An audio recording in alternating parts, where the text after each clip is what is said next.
Welcome to the OneSite Patch Preview. My name is Chaz Spahn. I'm the product evangelist here at Adaptiva. And the first thing we want to talk about is our perspective when it comes to endpoint security and management. Companies need to have controlled speed.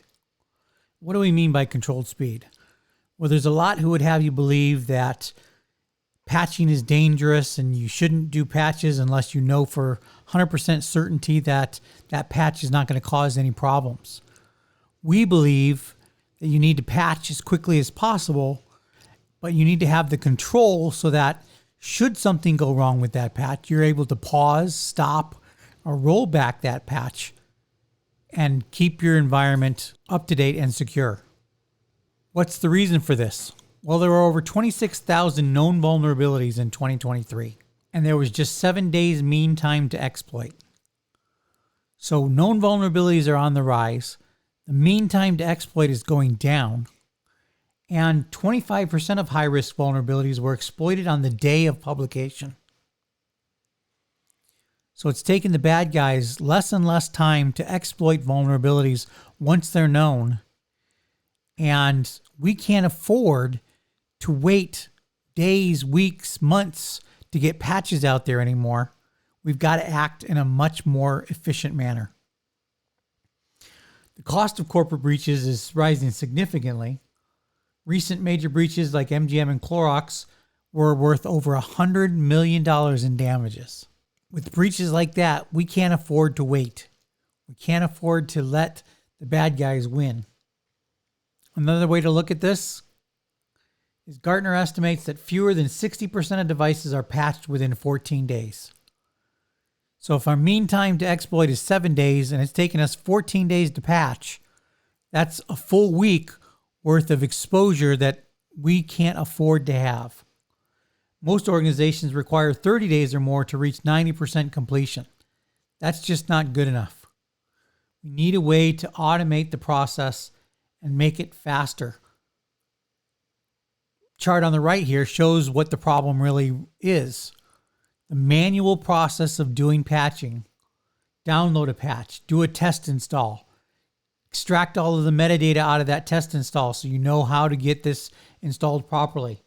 Configure your content, then distribute that content.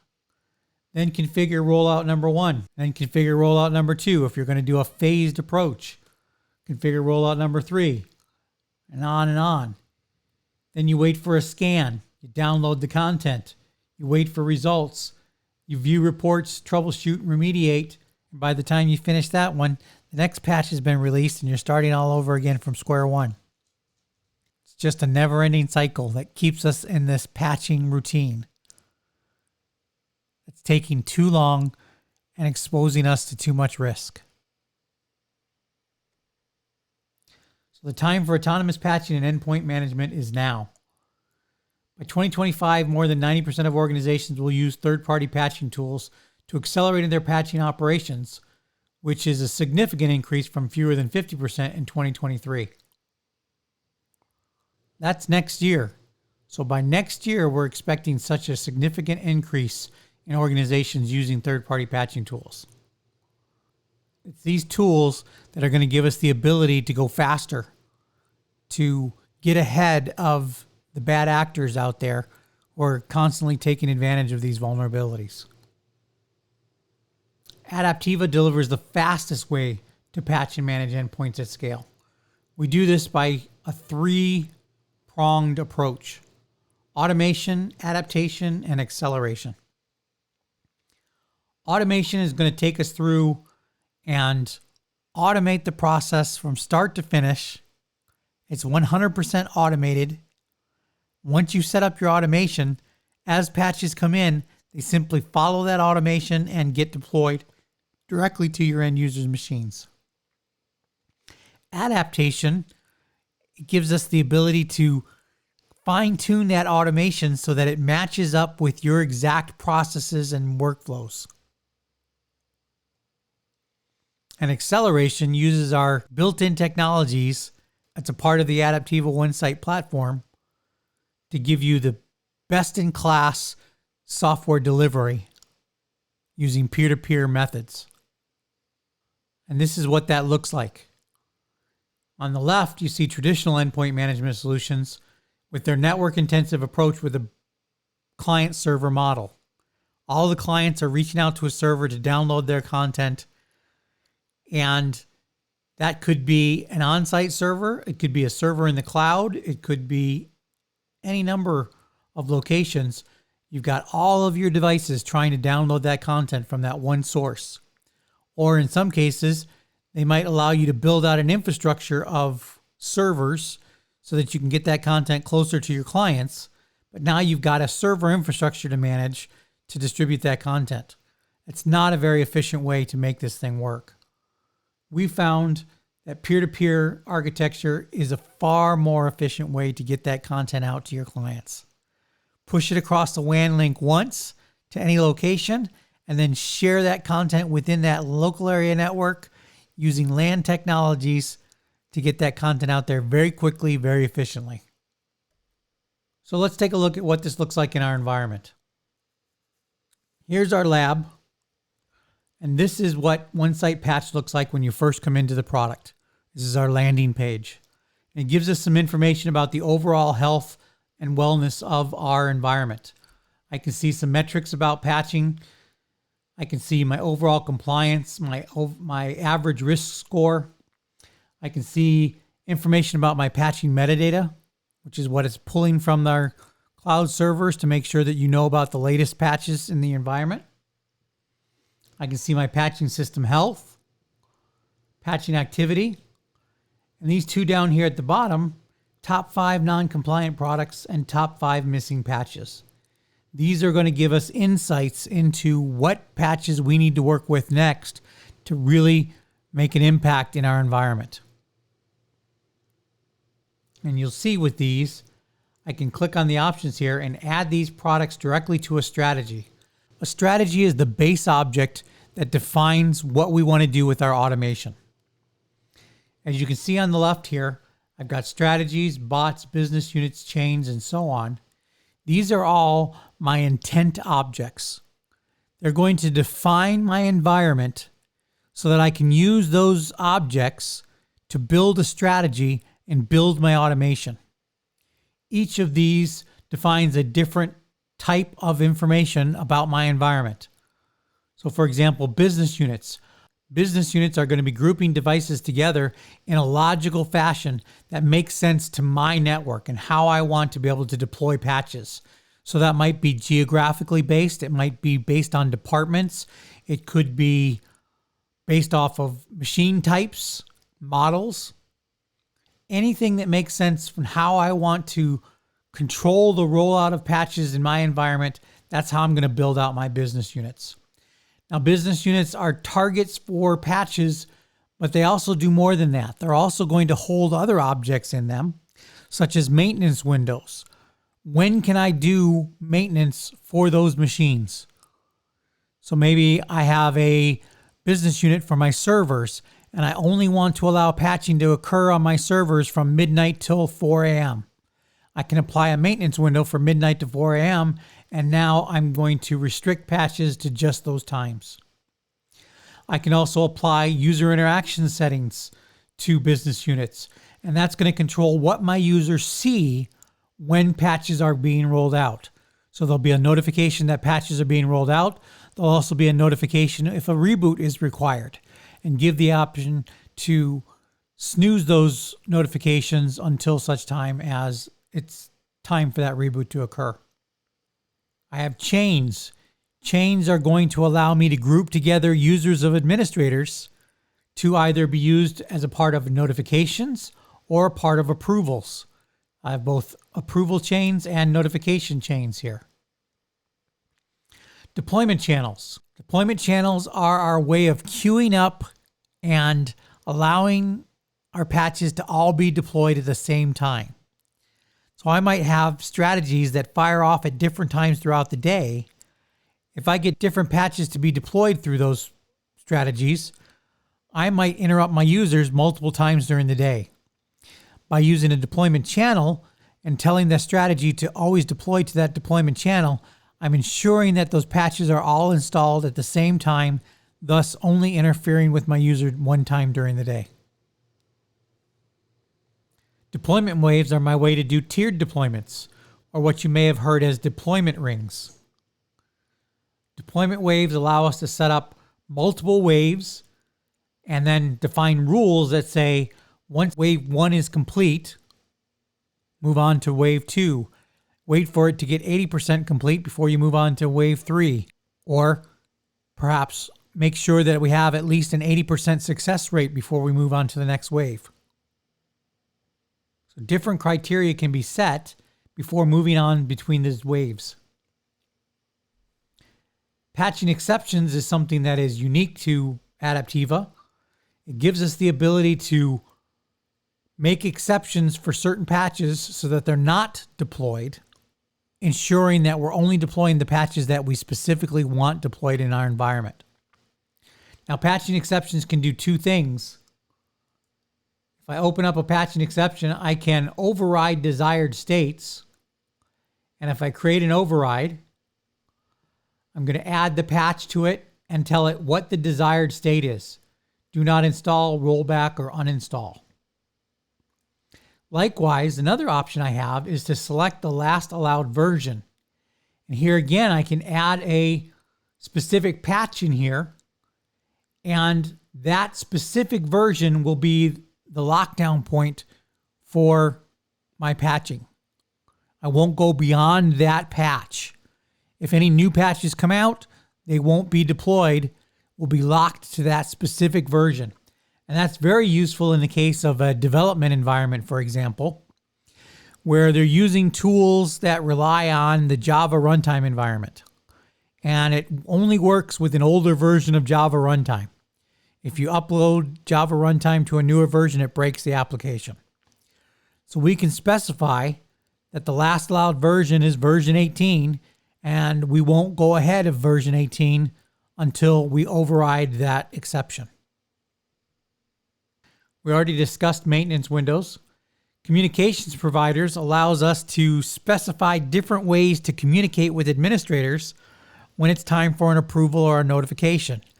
So we can use emails, we can use WhatsApp, we can use Teams, we can use text messages, and you could build your own custom communications providers by building a workflow and working with whatever tools you want to work with. Customized products is another unique object for Adaptiva. And what it allows us to do is to have customized installation settings for applications. So I can come in here and create a new one. I can choose a software product. Right, I'll choose 3D connection, 3Dware here.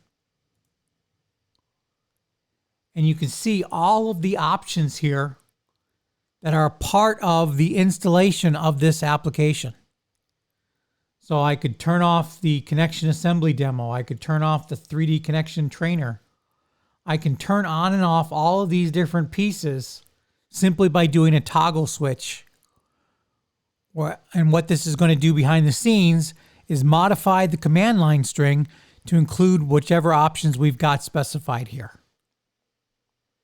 So our metadata team goes through, finds all of the options for the install, and builds a GUI reference model for that so that you can simply go through and switch on and off these toggles to be able to configure all of these different variables. So once we've created all of our objects, now it's time to create a strategy. So I go to my patching strategies. Now I've already got some built in. Initial patch manager approval. So I want a patch manager approval at the beginning of the cycle. No approval. There's no approvals necessary. Just go ahead and deploy those patches. Or maybe I want a phased patch manager approval. I want an approval at different times during the deployment. So I'm going to just go ahead and choose the first one here. And the first thing we do is we enable our strategy. And then we're going to include products. I can include all products with a simple flip of a switch here. But for most people, you're going to include specific products into specific strategies. You might use 2 or 3 strategies to get through all your products. Now I can simply go and add software products here and choose as many as I want to from my list and add those into this strategy. Or as you noticed before, when I was looking at my top 5 missing products, I was able to click on that and say add to a strategy. That's probably the more likely way that you're going to be adding products into strategies, is by working through those lists. But whichever way you build your list, you get your included products into your strategy. And the next thing you're going to do is set a deployment wave. Who do I want to deploy these patches to? So I'll choose one of those deployment waves that I've built out. That's who I'm going to deploy to. Then I'm going to choose my patching process settings. This is a workflow that's built to define exactly how you want to go through and do your patching process. So should I have approvals? Should I have multiple levels of approvals? Should I go to the patch management team first and then go to the product owner for an approval? Should I go to a deployment channel? All of those things are going to go into my patching process settings and define exactly what should happen there. So I have infinite flexibility on setting up exactly how I want my patching processes to go. Add my deployment channels. So do I want to use those deployment channels?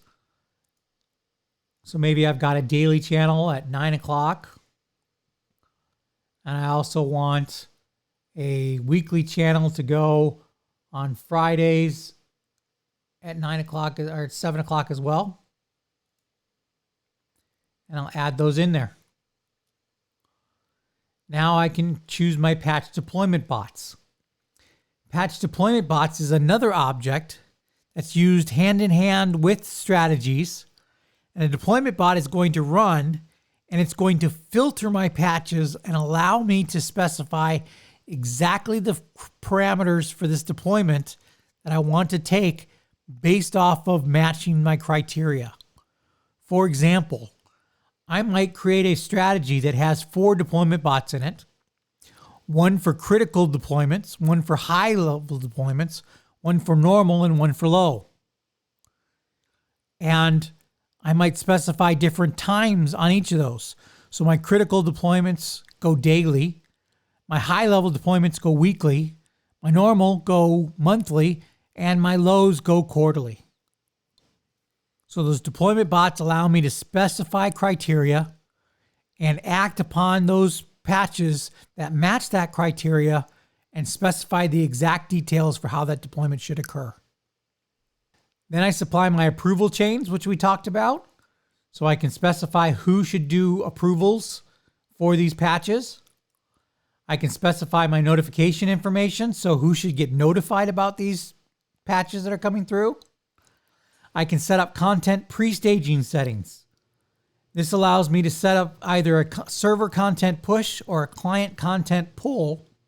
And what this is doing is it's pre-downloading the content out to local machines before the deployments are occurring. So we're making sure that we're downloading from a local source in that local office when the time comes to deploy that patch. And last but not least, business unit addition settings. And what this does is, should I add a business unit to the deployment wave that I have configured, I need to be able to tell it what to do with existing patches that have already been approved. So I'm going to use a template business unit, one of the ones that was already in that deployment wave, and say whatever patches have been approved for this business unit, apply those to this new business unit. I can apply a unique patching process specifically to that new business unit as it's dealing with those past patches, so that I might skip approvals, for an example. Since they've already been approved in the past, I don't need to go through and do another round of approvals. I simply want to apply those patches to that new business unit. And that's how I build a strategy. I save that, and I'm off and running to the races and ready to start patching my environment. So now, once we've done that, we've set up the full automation from start to finish of what should happen when a new patch comes in. So when a new patch comes in, it's going to look at my enabled strategies, find out, does the product exist in one of those strategies? If it does, it's going to look at the bots and say, does the criteria match one of the bots? If it does, it's going to apply those settings and deploy that patch following all of our deployment settings. And that's how patch works from start to finish, to build out the complete automation of patch deployment with complete adaptability to your environment by using all of these different intent objects to customize exactly how a patch should get deployed throughout your environment. So with that, I'm going to open things up for questions and take any questions that you guys have got. I'll start with questions in the Q&A section here.